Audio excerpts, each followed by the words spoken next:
দেখে কি মনে হচ্ছে? খুব লোভনীয় একটা রেসিপি, তাই না? হ্যাঁ বন্ধুরা, বারবিকিউ তৈরি করেছি। আর কিভাবে ঝটফট বারবিকিউ তৈরি করে আপনার বাচ্চাকে খুশি করবেন, সেই রেসিপিটা আজকে আপনাদের সাথে শেয়ার করব।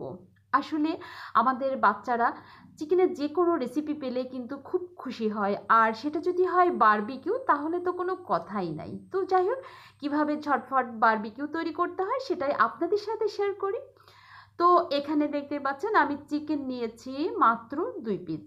আর চিকেন দুইটা আমি এখন কাঁটা চামচের সাহায্যে একটু ছিদ্র ছিদ্র করে নিচ্ছি। এটা কেটে নিব না, আমি কাঁটা চামচের সাহায্যে ছিদ্র করে নিব। আর এখানে দেখতে পাচ্ছেন নিয়েছি হাফ চা চামচ চিনি, হাফ চা চামচ লবণ আর হাফ চা চামচ টেস্টিং সল্ট। আর নিয়েছি ধনিয়ার গুঁড়া হাফ চা চামচ, শুকনো মরিচের গুঁড়া হাফ চা চামচ, বারবিকিউ মশলা হাফ চা চামচ আর রোস্টেড গরম মশলা পাউডার হাফ চা চামচ।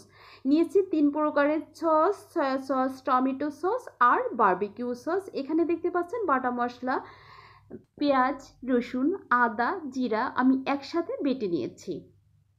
তো যাই হোক, আমি চিকেন দুটো এখন ম্যারিনেট করে নিব।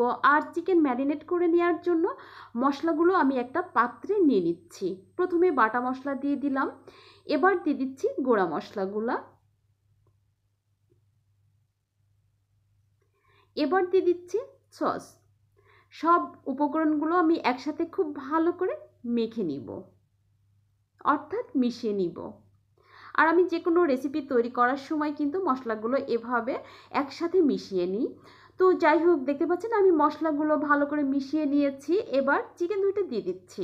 আর চিকেন দেওয়ার পরে মশলা খুব ভালো করে চিকেনের গায়ে মেখে দিব, যেন মশলাগুলো চিকেনের ভিতরে একটু প্রবেশ করে। তো যাই হোক, দেখতে পাচ্ছেন আমি মশলা খুব ভালো করে চিকেনের সাথে মেখে নিচ্ছি। আর এই যে আমি 1 ঘন্টা কিন্তু রেখে দিয়েছিলাম, এখন দিয়ে দিচ্ছি সরিষার তেল। আর এই তেলটুকু দিয়েই আমি কিন্তু আজকে এই চিকেনের বারবিকিউ করে নিব। তো দেখতে পাচ্ছেন আমি একটা ফ্রাই প্যান দিয়ে দিয়েছি, আর প্যান গরম হয়ে গিয়েছে। এই যে দেখেছেন আমি কিন্তু একটুও তেল দেইনি। এবার দিয়ে দিচ্ছি চিকেন। চিকেন দেওয়ার পরে বাকি যে মশলাটুকু ছিল সেই মশলা আমি চিকেনের উপরে দিয়ে দিচ্ছি। এবার আমি ঢাকনি দিয়ে ঢেকে দিব। দেখতে পাচ্ছেন আমি ঢাকনি দিয়ে ঢেকে দিলাম। এবার ঢাকনিটা তুলে নিচ্ছি। ফ্রাই প্যানটা ধরে এভাবে একটু ঘুরিয়ে দিতে হবে চিকেনগুলো। আমি আবারও ঢাকনিতে ঢেকে আরও কিছুক্ষণ রান্না করব। দেখতেই পাচ্ছেন ঢাকনিটা আবারও তুলে নিলাম, আবারও একটু ঘুরিয়ে দিচ্ছি।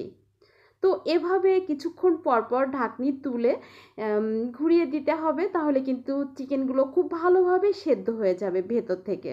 যাই হোক, আমি বারবার ঢেকে দিচ্ছি আর ঢাকনি তুলে একটু এপিট ওপিট করে নেড়ে দিচ্ছি। এই যে দেখুন, আমি আবারও ঢাকনি দিয়ে কিছুক্ষণ রান্না করতে থাকবো। দেখতে পাচ্ছেন আমার বারবিকিউ কিন্তু সম্পূর্ণভাবে রেডি হয়ে গিয়েছে। এই যে দেখুন, আমি কাছ থেকে একটু দেখিয়ে দিচ্ছি আপনাদেরকে, খুব লোভনীয় হয়েছে তাই না? আর আমি যেটা করেছিলাম সেটা হচ্ছে এই মশলা কিন্তু আগে থেকে তুলে নিয়েছিলাম। চুলার উপরে একটা স্ট্যান্ড দিয়ে চিকেন দুইটা দিয়ে দিয়েছি। এতে করে কি হয় জানেন, যে আমরা যখন কয়লাতে বারবিকিউ তৈরি করি, সেই কয়লার তৈরি বারবিকিউটা কিন্তু খেতে খুবই বেশি ভালো হয়। আর কড়াইয়ে যখন বারবিকিউ তৈরি করি তার স্বাদটা একটু কম হতে পারে। কিন্তু আপনি যদি কড়াইয়ে বারবিকিউ তৈরি করার পরে চুলার উপরে একটা স্ট্যান্ড দিয়ে সেই বারবিকিউ 30 সেকেন্ডের মতো আগুনের উপরে রেখে দেন, তাহলে দেখবেন যে কয়লার তৈরি যে বারবিকিউটা খেতে মানে যে ধরনের স্বাদ, তার থেকেও বেশি স্বাদ লাগবে এটা খেতে। তো যাই হোক, এটা অবশ্যই করবেন যদি আপনি কড়াইয়ে বারবিকিউ তৈরি করেন। বন্ধুরা, কেমন লাগলো আজকে আমার এই রেসিপিটা? ভালো লাগলে অবশ্যই লাইক দিবেন, সুন্দর একটা কমেন্ট করবেন। আজকে বিদায় নিচ্ছি, আমি নিম্নি। খোদা হাফেজ।